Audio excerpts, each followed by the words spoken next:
Guys, gawa naman tayo ngayon ng guacamole. Guacamole is perfect for appetizer or yung pang-dip ng mga corn chips. Pero make it plain para perfect ang lasa ng guacamole natin sa iyong corn chips.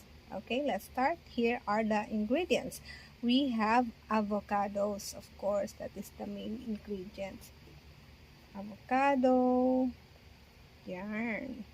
And then we have cilantro, that one. And then we have tomato, yes. And then lemon, at least small or small lemon lang or half kung malaki ang lemon. And then we have chilies, or if you have jalapeno, that's perfect. And then lastly, we need onion.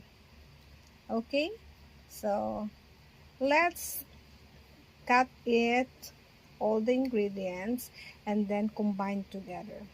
Alright. So yan nga guys, kinat ko na into small pieces ang ating mga ingredients. Again, we do have a cilantro, a diced tomato, and diced onions. Tsaka, we do have chilies here na kinat natin into small pieces para pagkain natin ay tolerable. And optional yan para sa mga kids na ayaw ng spicy. So, pwede mong hindi include yung chili na yan. Lalo na red yan, diba? Tapos, our main ingredients which is avocado. Of course, para mag-balance ang ang lasa niyan at sumarap lalo, we need lemon. This is just small. I just cut it into half. Okay, squeeze natin over bago natin yan i-mix sa lahat ng ingredients. Yan.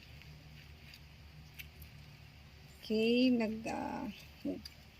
naka-gloves naman ako, so safe naman ang ating ginagawang guacamole. Yan. So, depende pa rin sa preference nyo yung asim or acidity na ilalagay nyo dito sa inyong guacamole. So, yan. Okay na siguro yan. And then, yes, here,